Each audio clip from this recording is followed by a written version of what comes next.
ఒక unfortunate incident జరిగింది. ఇవాళ గవర్నమెంట్ జనరల్ హాస్పిటల్లో ఒక ప్రీవియస్ అక్యూజ్ రియాజ్ అనే అతను వార్డులో ఉన్నాడు. అయితే రెగ్యులర్ చెకింగ్లో భాగంగా ఆర్ఐ గారు అక్కడ చెకింగ్కి వెళ్తే అక్కడ రూమ్ దగ్గర తలుపులు పాలగొట్టే సౌండ్, తర్వాత అద్దం పగిలిన వచ్చేసరికి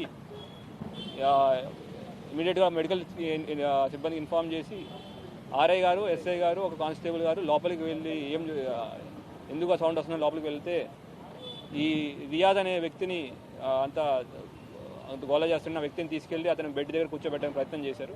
కూర్చోబెట్టే ప్రయత్నంలో కానిస్టేబుల్ గారి దగ్గర ఉన్న తుపాకీని లాక్కుని ఈ రియాజ్ ట్రిగ్గర్ ఒత్తడం మొదలుపెట్టాడు. అది పాడేయని ఆర్ఐ చెప్తున్నా వినకుండా ట్రిగ్గర్ ఒత్తుతుంటే గత్యంతరం లేక ఆర్ఐ గారు ఫైర్ చేయడం జరిగింది. అక్కడి నుంచి అంత ఫైర్ చేయడం బుల్లెట్ ఇంజురీస్తో రియాజ్ ఆడ కింద పడిపోయాడు.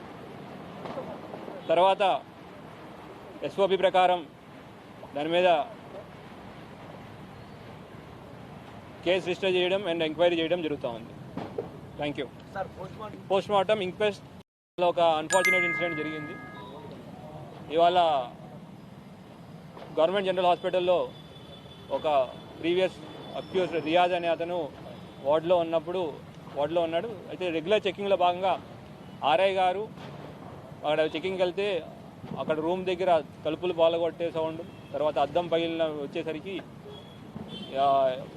ఇమీడియట్గా మెడికల్ సిబ్బందికి ఇన్ఫామ్ చేసి ఆర్ఐ గారు, ఎస్ఐ గారు, ఒక కానిస్టేబుల్ గారు లోపలికి వెళ్ళి ఎందుకు ఆ సౌండ్ వస్తుందో లోపలికి వెళ్తే ఈ రియాజ్ అనే వ్యక్తిని అంత గోల చేస్తున్న వ్యక్తిని తీసుకెళ్లి అతను బెడ్ దగ్గర కూర్చోబెట్టడానికి ప్రయత్నం చేశారు. కూర్చోబెట్టే ప్రయత్నంలో కానిస్టేబుల్ గారి దగ్గర ఉన్న తుపాకీని లాక్కుని ఈ రియాజ్ ట్రిగ్గర్ ఒత్తడం మొదలుపెట్టాడు. అది పాడేయని ఆర్ఐ చెప్తున్నా వినకుండా ట్రిగ్గర్ ఒత్తుతుంటే గత్యంతరం లేక ఆర్ఐ గారు ఫైర్ చేయడం జరిగింది.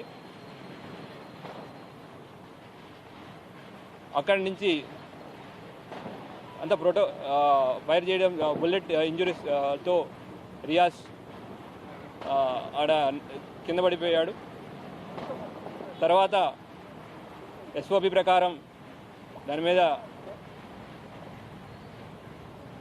కేసు రిజిస్టర్ చేయడం అండ్ ఎంక్వైరీ చేయడం జరుగుతూ ఉంది. Thank you. Postmortem inquest